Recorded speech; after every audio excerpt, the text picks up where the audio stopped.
रात 9 बजे में आपका स्वागत है। आपके साथ मैं हूं मीनाक्षी कंडवाल। तबाही को आपने कई शक्लों में देखा होगा, लेकिन बारिश भी जान पर आफत बनकर टूटेगी, शायद कम ही लोगों ने सोचा होगा।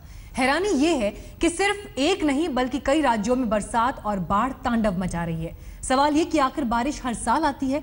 इस बार तो मौसम विभाग ने अलर्ट भी जारी किया, लेकिन सरकार और प्रशासन अपनी तैयारी वक्त पर क्यों नहीं करते? आखिर क्यों बारिश के आगे हर बार हम लाचार हो रहे हैं?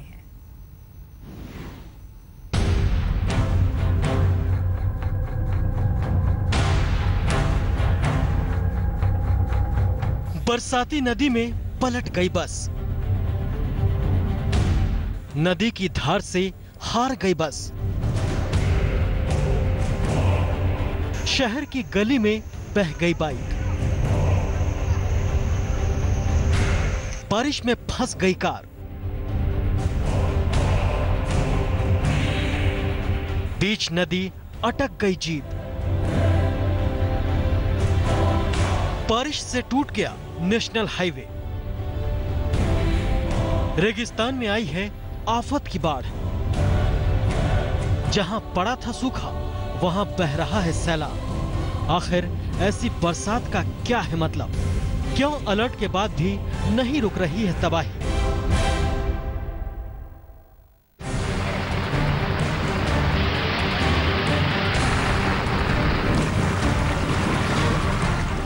बारिश किसे अच्छी नहीं लगती? बरसात की बूंदों से किसे सुकून नहीं मिलता? लेकिन इन तस्वीरों को देखने के बाद हर कोई यही कहेगा, ऐसी बारिश से ऊपर वाला ही बचाए। भारी बारिश के बाद देश के कई राज्यों से हाहाकारी मंजर सामने आया है। उत्तराखंड में नदी की धार के सामने बस की ताकत हार गई।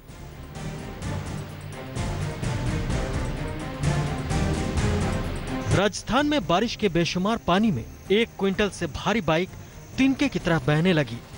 हैरानी की बात यह है कि देश में बारिश ने उन इलाकों में ज्यादा तांडव मचाया है जो कुछ महीने पहले तक सूखे की मार से बेहाल थे। सबसे सटीक उदाहरण है राजस्थान और मध्य प्रदेश, जहां बारिश मनमाने तरीके से बर्बादी मचा रही है। आखिर मानसून क्यों खेल रहा है बर्बादी का खेल? देखिए, जो इस बार मानसून फोरकास्ट किया था आईएमडी ने और स्काईमेट ने, दोनों ने यही बताया था कि जो मध्य भारत है और दक्षिण भारत है उसमें सामान्य से ज़्यादा बारिश होगी। और इसका रीज़न ये है कि जो भी अभी वेदर सिस्टम बनता है, यानी साइक्लोनिक सर्कुलेशन या लो प्रेशर एरिया बनता है बे ऑफ बंगाल में, वो धीरे धीरे वेस्ट की तरफ, यानी कि पहले क्या होता था, नॉर्थ वेस्ट की तरफ जाता था, उड़ीसा, झारखंड, यूपी होते हुए दिल्ली साइड आता था। लेकिन पिछले 5-6 सालों से जो ट्रेंड देखा गया है वो वेस्टर्ली ट्रेंड ज़्यादा है। बात सिर्फ राजस्थान, मध्य प्रदेश या गुजरात की नहीं है, जहां औसत से ज्यादा बारिश त्राहिमाम मचा रही है। सवाल यह भी है कि बार बार मौसम विभाग के अलर्ट के बाद भी तबाही से बचने के उपाय में देरी क्यों होती है? क्यों हर बार तबाही के बाद ही राहत का काम शुरू होता है? देवभूमि उत्तराखंड इसका ताजा सबूत है, जहां बार बार कुदरत आफत मचाती है और बार बार आफत के बाद राहत का काम होता है। क्यों बार बार हम आसमानी आफत से बेगुनाह इंसानों की मौत का इंतजार करते हैं और मुआवजा देकर सरकार अपना पल्ला झाड़ लेती है? क्या हिंदुस्तान इसी तरीके से विकसित देशों की कतार में शामिल होगा? फरीदाबाद से सचिन गौड़ के साथ आज तक ब्यूरो।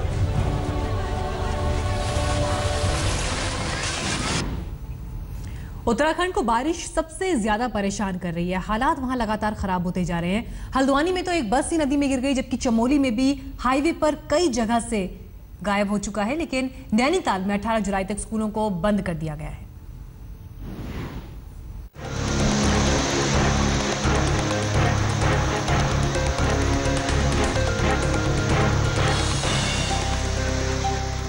जब नदी की धार के आगे बस भी बेबस हो जाए तो फिर समझा जा सकता है कि कुदरत की ताकत के आगे सब लाचार हैं।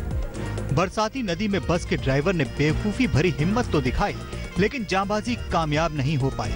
पूरी की पूरी बस नदी के तेज बहाव में पलट गई। एक बार फिर तफसील से इस सबसे डरावनी तस्वीरों पर गौर फरमाएं। उत्तराखंड के हल्द्वानी से आया ये मंजर हैरान करने वाला है। चोरगलिया इलाके में बरसाती नदी उफान पर थी और इसी शेर नाले के पानी से होकर एक के बाद एक गुजर रही थी बस। सबसे पहले हॉर्न बजाती हुई उत्तराखंड परिवहन निगम की ये बस नदी को पार करती है। नदी की धार में बस डगमगाती है, लेकिन किस्मत से निकल जाती है।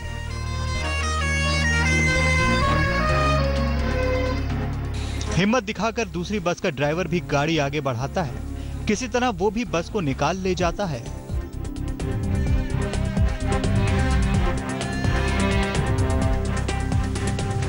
आखिरकार तीसरी बस भी आगे बढ़ती है, लेकिन नदी की हाहाकारी धार से बस के पहिए अपना संतुलन खोने लगते हैं और देखते ही देखते पूरी की पूरी बस बरसाती नदी में पलट जाती है। बस में 35 लोग सवार थे। अफसोस ये कि हादसे में एक महिला अपनी जान गंवा बैठती है, कई लोग जख्मी हो जाते हैं।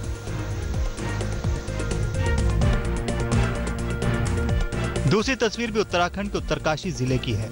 गंगोत्री से 6 किलोमीटर आगे देवघाट पर पुल टूटने की वजह से फंसे कांवड़ियों और तीर्थ यात्रियों को एसडीआरएफ टीम ने लगभग 10 घंटे के रेस्क्यू के बाद सुरक्षित बाहर निकाला। आप देख सकते हैं कि कैसे जान जोखिम में डालकर यात्री उफनती नदी को पार कर रहे हैं। चमोली जिले में भी पिछले 72 घंटों से लगातार हो रही बारिश से जिंदगी हलकान हो गई है। बद्रीनाथ हाईवे कंचनगंगा में बोल्डर और मलबा आने से ठप हो चुका है। लामगढ़ में हाईवे तो खुला है, लेकिन लगातार गिरती चट्टानों से खतरा बरकरार है। बद्रीनाथ हाईवे के अवरुद्ध होने से करीब 400 यात्रियों को जोशीमठ, बद्रीनाथ और पांडुकेश्वर में रोका गया है। लगातार बारिश से अलकनंदा, पिंडर, नंदाकिनी, विष्णुगाड़, बिरही गंगा का जल स्तर बढ़ गया है। उनमें मुख्यतः घाट क्षेत्र हमारा ऐसा है कि जहाँ पर मेन रोड ही बंद है, तो वहाँ मशीनों का आवागमन भी नहीं हो पा रहा है। तो कुछ प्रमुख सड़कें तो वहाँ की बंद हो रखी हैं। कुछ दूरस्थ जिले के दूरस्थ भागों में भी कुछ सड़कें हमारी बंद हैं। लेकिन हमारी ये कोशिश है कि सभी लाइन डिपार्टमेंट, सभी रेखिया डिपार्टमेंट्स को स्पष्ट निर्देश हैं कि जल्द से जल्द सभी सड़कों पर खुलवाने की कार्रवाई की जाए। हरिद्वार और हल्द्वानी में भी हालात अच्छे नहीं हैं। हरिद्वार में गंगा खतरे के निशान तक पहुंच गई है, तो नैनीताल जिले के हल्द्वानी ने सालों बाद ऐसी बारिश देखी है। पूरा शहर घुटनों तक डूब गया है। सवाल है कि उत्तराखंड में कमोवेश हर जिले में कुदरत मनमाने तरीके से तबाही मचा रही है, वो भी अलर्ट के बाद। लेकिन हर बार सरकार और प्रशासन की लेट लतीफी ही दिखती है। आखिर कब तक? हल्द्वानी से लीला सिंह बिष्ट और हरिद्वार से मुदित अग्रवाल के साथ कमल नयन सिलोड़ी, चमोली, आज तक। पहाड़ी इलाके में बारिश हुई तो मैदानी इलाकों पर असर पड़ना ही था। उत्तराखंड से बहने वाली नदियां पूरे उफान पर हैं, वहीं मैदानी इलाकों में भी बरसात ने कम कहर नहीं बरपाया। उत्तर प्रदेश, मध्य प्रदेश, राजस्थान समेत महाराष्ट्र तक इसका असर देखने को मिल रहा है। तो ये तस्वीर भी आपको हम दिखाएंगे कि देश के बाकी हिस्सों से बारिश और बाढ़ को लेकर हालात कैसे हैं। लेकिन आपको ये उत्तराखंड की तस्वीरें हमने दिखाई थी, पर पहाड़ी राज्यों का असर देश के मैदानी हिस्सों में भी पड़ता हुआ दिखाई दे रहा है। खासतौर पर उत्तर प्रदेश और मध्य प्रदेश बुरी तरह से प्रभावित हैं। उत्तर प्रदेश की बात अगर करें तो 10 से 11 जिले ऐसे हैं जहां के सैकड़ों गांव बाढ़ की चपेट में है। घाघरा नदी उफान पर है। यूपी बॉर्डर से मध्य प्रदेश के जो हिस्से लगते हैं वहां पर हालात काफी बुरे हैं। इस पर डिटेल रिपोर्ट भी आपको हम दिखाएंगे। लेकिन ये तस्वीरें आप देखिए, 2 बस तो इस इलाके को पार कर गई, लेकिन तीसरी बस पानी के बहाव को सह नहीं पाई और उसमें डूब गई। ये मथुरा शहर की तस्वीर आपको दिखाई, जहां पर बाइक सीधे गली से बहते हुए निकल गई। ये मेन रोड्स का हाल नहीं, बल्कि गली मोहल्लों तक का हाल है, लोगों के घरों का हाल है, जहां पर पानी घरों तक दाखिल हो चुका है और लोग ऐसे ही हालात में जीने को मजबूर हैं। सवाल लगातार हम यही उठा रहे हैं कि आखिर जब पहले से ही इस बात की भविष्यवाणी कर दी गई थी कि मौसम इस बार खराब होगा, मॉनसून काफी ज्यादा रहेगा, बारिश बहुत होगी, तो ऐसे में पहले से ही पुख्ता इंतजाम क्यों नहीं किए गए? देश के अलग अलग शहरों की इन 10 तस्वीरों को देखिए, अंदाजा हो जाएगा कि हालात कितने खराब हैं। पहाड़ी इलाकों में मूसलाधार बरसात से नदियों में उफान आया तो मैदानी इलाकों में तबाही मचनी शुरू हो गई। क्या राजस्थान, क्या उत्तर प्रदेश, क्या मध्य प्रदेश और क्या महाराष्ट्र? बारिश का मतलब सिर्फ और सिर्फ आफत बनकर रह गया है। बरसात से नदियां लबालब हो गईं, हालात और बिगड़ सकते हैं। मथुरा से आई इन तस्वीरों को देखिए। बारिश से सड़कों पर इतना पानी बहा कि सड़क पर बाइक लेकर निकला एक शख्स बाइक पर काबू नहीं रख पाया और सड़क पर गिर गया और उसकी बाइक पानी में तिनके की तरह बहने लगी। इलाहाबाद में गंगा और उसकी सहायक नदियों के उफान पर होने की वजह से संगम के आसपास के निचले इलाकों में पानी भर गया। सड़कें पानी में डूब चुकी हैं। जल स्तर पर नजर रखने के लिए जल पुलिस की 24 घंटे की ड्यूटी लगाई गई है। वहीं बुलंदशहर में बाढ़ जैसे हालात बन चुके हैं। नहर के कटान की वजह से यहां सैलाब आ गया, घर डूब गए, बर्तन बहने लगे, जानवरों की जान बचाना मुश्किल हो गया है। मुजफ्फरनगर में तो चंद घंटों की बारिश में ही सड़कें नदियों की तरह नजर आने लगी। सड़कों पर कई फीट पानी जमा हो गया। गांव में एक मकान गिर गया। मकान के मलबे में दबकर 5 साल की एक बच्ची की मौत हो गई, जबकि कई दूसरे लोग घायल हो गए। बारिश होने के बाद मकान डल गया, बच्चे दब गए और 4 बच्चे घर वाले पब्लिक ने मट्टी में से निकाल लीजिए और उनकी सीरियस ज्यादा डाउन ना, और एक लड़के बता रहे एक्सपायर हो गई। यूपी के गोंडा में घाघरा और सरयू नदियां खतरे के निशान के ऊपर पहुंच चुकी हैं। एल्गिन ब्रिज पर घाघरा खतरे के निशान से ऊपर है, जिससे एल्गिन चरसटी बांध के लिए खतरा हो गया है। इससे नदी के किनारे बसे गांवों में दहशत का माहौल है। उत्तर प्रदेश की तरह मध्य प्रदेश में भी बाढ़ के हालात बेकाबू होते जा रहे हैं। भिंड में कुछ घंटों की मूसलाधार बारिश से भिंड मुरैना मार्ग पर पड़ने वाली झिलमिल नदी उफान पर है। पानी नदी के पुल से करीब 5 फीट ऊपर बह रहा है। तो मौसम को लेकर भले ही सरकार पहले से अलर्ट ना रही हो, लेकिन दिल्ली में हमले की आशंका को लेकर सरकार पूरी तरह से मुस्तैद रही, प्रशासन मुस्तैद रहा। संसद भवन की सुरक्षा की हम बात कर रहे हैं। फ्रांस के नीस पर हमले के बाद संसद की भी सुरक्षा बढ़ा दी गई है। सोमवार से मानसून सत्र क्योंकि शुरू हो रहा है कल से, इसको लेकर ऑपरेशन गोल्डन नोज भी चलाया जा रहा है, जिसके तहत सुरक्षा की ड्यूटी पर डॉग स्क्वाड की तैनाती की गई है।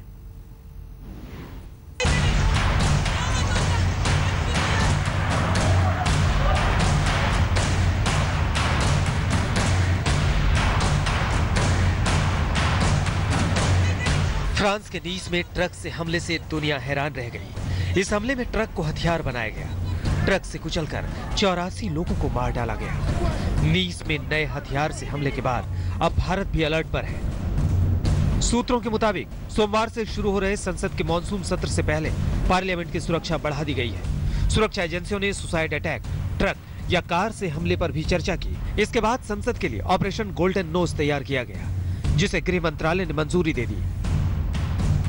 ऑपरेशन गोल्डन नोज के तहत संसद परिसर में क्रैक के 9 डॉग स्क्वाड की तैनाती की गई है। क्रैक के 9 पूरी तरह से प्रशिक्षित डॉग स्क्वाड है, जो हर तरह के विस्फोटकों को परखने में माहिर होते हैं। अगर किसी ने विस्फोटकों को टच भी किया हो तो इन श्वान दस्ते से बच नहीं सकता। ये डॉग स्क्वाड आईटीबीपी के हैं, जिन्हें दुनिया का सबसे ट्रेंड श्वान दस्ता माना जाता है। कुछ दिन पहले आईटीबीपी ने भी संसद की सुरक्षा एजेंसियों से डॉग स्क्वाड की तैनाती की गुजारिश की थी। बहुत बड़ी कोशिश होगी, साजिश होगी पाकिस्तान बेस्ड टेररिस्ट की एज वेल एज ISIS की, कि किसी ना किसी तरीके से संविधान को नुकसान पहुंचाया जाए या वहां जाने वाले MPs के ऊपर किसी ना किसी का तरीके से अटैक किया जाए। इसलिए जो भी कुछ सरकार कर रही है वो अच्छा है। ऑपरेशन गोल्डन नोज पूरे मॉनसून सत्र तक चलेगा। आईटीबीपी के DIG RC बेजवान इस टीम का नेतृत्व करेंगे, जो फिलहाल संसद की सुरक्षा के लिए डेपुटेशन पर है। संसद की सुरक्षा हमेशा से आतंकियों के निशाने पर रही है। मौजूदा समय में पाकिस्तान में बैठे लश्कर और जैश के अलावा IS के आतंकी संसद पर किसी बड़े हमले की फिराक में हैं। ऐसे में इलेक्ट्रॉनिक सर्विलांस के अलावा डॉग स्क्वाड हर मोर्चे पर संसद की सुरक्षा को चाक चौबंद किया जा रहा है। मंजीत नेगी, दिल्ली, आज तक। बढ़ते आगे और अब बात उत्तर प्रदेश में कांग्रेस के शक्ति प्रदर्शन की। यूपी कांग्रेस में आला कमान के बड़े बदलाव की घोषणा के बाद सभी प्रमुख नेता लखनऊ पहुंचे। इस दौरान अरसे बाद कांग्रेसी रोड शो से लेकर मॉल एवेन्यू स्थित प्रदेश कार्यालय तक अपने नेताओं के स्वागत के लिए उमड़ पड़े।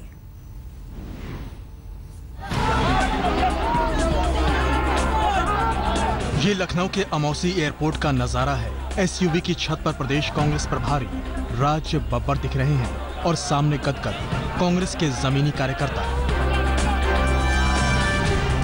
हजारों कांग्रेसी कार्यकर्ताओं की भीड़ स्वागत राज बब्बर का कर रही थी और नारे राहुल गांधी के नाम के लग रहे थे।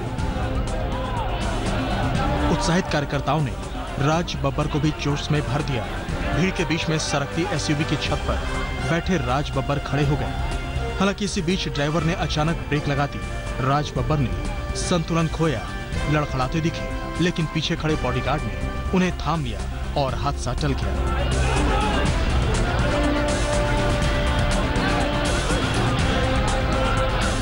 बहरहाल रोड शो जारी रहा। लखनऊ में मेगा रोड शो आयोजित करने के उद्देश्य से कांग्रेस ने तगड़े इंतजाम किए थे। प्रदेश मुख्यालय पर कार्यक्रम से पहले शहर में 100 से ज्यादा स्थानों पर नेताओं का स्वागत सत्कार हुआ। जोश से लबरेज प्रदेश अध्यक्ष ने अपने तरकश से दनादन तीरों की बौछार कर दी। निशाने पर तीनों बड़ी पार्टियां थीं। एक एक जात की राजनीति करने वाली पार्टियां जो गोला भाग करके सत्ता में आती हैं और उसके बाद उत्तर प्रदेश की जनता के पास में मात्र लूट रह जाती है। दिल्ली से यूपी के दिल में जगह बनाने गई शीला दीक्षित ने माइक थमा तो सबको साथ लेकर चलने की बात कही और कहा कि अब की बार तो प्रदेश में कांग्रेस की ही सरकार बनेगी। बहुत सारे लोगों का ये कहना है और आज भी यही लिख रहे हैं कि कांग्रेस तो कहीं दिखाई नहीं देती है, कि क्या जोश और क्या उमंग कांग्रेस के सभी कार्यकर्ताओं में और सभी लीडर में है, जो आगे आने वाले चुनाव में निश्चित रूप से ये तय करेगी कि कांग्रेस की ही सरकार बनेगी। पूरा शहर बैनर पोस्टरों से पटा है। कांग्रेस ने मिशन यूपी के लिए पूरी ताकत लगा दी है। कांग्रेस ये एहसास दिलाना चाहती है कि वो सूबे में सरकार बनाने के मजबूत इरादे के साथ चुनाव में उतरने जा रही है। अब देखना होगा कि 27 सालों से उत्तर प्रदेश की सत्ता से बाहर कांग्रेस को प्रदेश की जनता किस पायदान पर रखती है। कुमार अभिषेक के साथ बालकृष्ण, लखनऊ, आज तक। यूपी के बाद बात अब दिल्ली की। मुख्यमंत्री अरविंद केजरीवाल ने आज से जनता से रूबरू होने के लिए पीएम मोदी की तर्ज पर टॉक टू एके की शुरुआत की। केजरीवाल ने अपनी पार्टी और सरकार की जमकर तारीफ की। उन्होंने केंद्र पर खूब निशाना साधा, सीबीआई को अमित शाह की कठपुतली बता दिया और कहते गए कि दिल्ली में केंद्र से सहयोग मिला तो 2 साल में दिल्ली लंदन की तरह चमक उठेगी। एके यानी दिल्ली के मुखिया अरविंद केजरीवाल आज प्रधानमंत्री नरेंद्र मोदी के मन की बात की तर्ज पर सीधे लोगों से मुखातिब थे। लोगों के सवालों का सामना करने से पहले सीएम साहब ने करीब 35 मिनट तक सरकार के काम गिनाए, 1.5 साल के काम का लेखा जोखा दिया। अब हर महीने वो जनता से सीधे मन की बात करेंगे। इसका नाम टॉक टू एके रखा गया है। अपने पहले शो में केजरीवाल ने बताया कि आखिर टॉक टू एके की जरूरत क्यों पड़ी। जब मैं जनता के बीच में जाता हूँ तो कई बार मुझे लगता है कि मीडिया के प्रश्न और जनता के प्रश्न काफ़ी अलग है। जनता कुछ और पूछना चाह रही है, तो मीडिया को तो इंटरव्यू देते रहेंगे, लेकिन मुझे लगा कि सीधे जनता से संवाद करना ज़रूरी है। टॉक टू एके का मकसद जनता से सीधे संवाद करना बताया गया, लेकिन ज्यादातर वक्त मुख्यमंत्री अपनी ईमानदारी और अपने विवादों वाली सरकार की तारीफ के पुल बांधते रहे। हम पहले कहा करते थे ना, जब सरकार बनने के पहले, कि सरकार में पैसे की कमी नहीं है, नीयत की कमी है। अगर अच्छी नीयत वाली सरकार आ जाए तो सब कुछ हो सकता है। लोगों को शिक्षा भी मिल सकती है, लोगों को हेल्थ भी मिल सकती है, सड़कें भी बन सकती है, बिजली भी हो सकती है, पानी भी हो सकता है, सब कुछ हो सकता है। पिछले 1.5 साल की हमारी यात्रा ने ये प्रूव कर दिया कि जो हम कहते थे वो सच था। अब केजरीवाल बोले और केंद्र सरकार निशाने पर ना हो, ये कैसे मुमकिन है। लिहाजा केजरीवाल ने सीधे केंद्र पर दिल्ली की आप सरकार के लिए रोड अटकाने और अफसरों को डराने धमकाने का आरोप लगाया। कहा काम करने दिया जाए तो दिल्ली को 730 दिनों में लंदन बना देंगे। मेरा ये कहना है कि अगर ये इन चीजों में हमारा साथ देते, ये इस तरह से भारत पाकिस्तान वाली स्थिति ना पैदा करते, तो मुझे लगता है कि विकास जो अभी चल रहा है दिल्ली के अंदर, उससे भी 4 गुना काम हो सकता था। दिल्ली सरकार में सफिशिएंट बजट है, हमें आपसे और कुछ नहीं चाहिए, केवल ये रोज रोज की खिचखिच बंद करा दीजिए। और जितने आपके काम हैं, आप कहते हो स्वच्छ भारत, मैंने कहा 2 साल दे दो, मैं दिल्ली को लंदन जैसा साफ करके दिखा दूंगा। सुनने में आया कि अमित शाह जी चला रहे हैं सीबीआई को, माइक्रो मैनेज कर रहे हैं अमित शाह जी। ये वही सीबीआई है जो एक दिन किसी जमाने में अमित शाह के पीछे हुआ करते थे, और आज अमित शाह इसको माइक्रो मैनेज कर रहे हैं। मुख्यमंत्री अरविंद केजरीवाल ने अपने शो के जरिए दिल्ली से बाहर राजनीतिक सफलता की संभावनाएं भी टटोली और चुनावी राज्यों में स्वास्थ्य और शिक्षा की हालत की तुलना दिल्ली से की। उन्होंने कहा कि अगर दिल्ली में स्वास्थ्य और शिक्षा में बेहतर काम हो सकता है तो पंजाब, गोवा, मध्य प्रदेश और गुजरात में क्यों नहीं। पहली बार हुआ कि सरकारी और प्राइवेट स्कूलों के अंदर नकेल कसी गई है। मैं ये कहना चाहता हूं कि अगर ये दिल्ली में हो सकता है, अगर दिल्ली के सरकारी स्कूल ठीक हो सकते हैं, अगर दिल्ली के प्राइवेट स्कूल ठीक हो सकते हैं, तो गुजरात के क्यों नहीं हो सकते, गोवा के क्यों नहीं हो सकते, मध्य प्रदेश के क्यों नहीं हो सकते, छत्तीसगढ़ के क्यों नहीं हो सकते, पंजाब के क्यों नहीं हो सकते। सर, मेरा नाम हिमांशु दत्ता है। करीब आधे घंटे अपनी बात रखने के बाद मुख्यमंत्री ने सवालों के जवाब देने शुरू किए। इस दौरान उनसे अखबारों में विज्ञापन, केंद्र से विवाद, आपके एमएलए की गिरफ्तारी और गुजरात में पार्टी के प्लान पर सवाल पूछे गए। वैसे तो टॉक टू केजरीवाल प्रधानमंत्री मोदी की मन की बात की नकल ही है, लेकिन इसमें जनता को सवाल पूछने का अवसर देकर केजरीवाल ने इसे दो तरफा संवाद का जरिया बनाने की कोशिश की है। हालांकि जनता के सवाल उनके शो में लिए गए, लेकिन आखिर में कुल मिलाकर टॉक टू के बहाने केजरीवाल अब आम आदमी पार्टी को दूसरे राज्यों तक ले जाना चाहते हैं। दिल्ली के विकास को अद्भुत बताकर वो पंजाब और गोवा के वोटरों को लुभाने की कोशिश कर रहे हैं। पंकज जैन, दिल्ली, आज तक। ब्रेक के बाद आपका स्वागत है। 37 साल के युवा कांग्रेस नेता पेमा खांडू ने आज अरुणाचल प्रदेश के सीएम पद की शपथ ली। खांडू के साथ चोवना मैन को डिप्टी सीएम पद की शपथ दिलाई गई। कांग्रेस के लिए सबसे बड़ी राहत की बात यह रही कि कालिका पुल भी 30 बागी विधायकों के साथ पार्टी में लौट आए।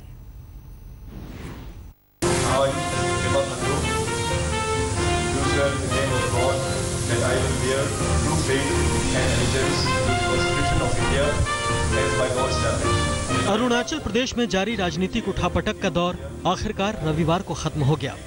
कांग्रेस विधायक दल का नेता चुने जाने के बाद राज्यपाल तथागत राय ने पेमा खांडू को मुख्यमंत्री पद की शपथ दिलाई। पेमा खांडू के साथ चोवना मेन ने राज्य के डिप्टी सीएम की शपथ ली।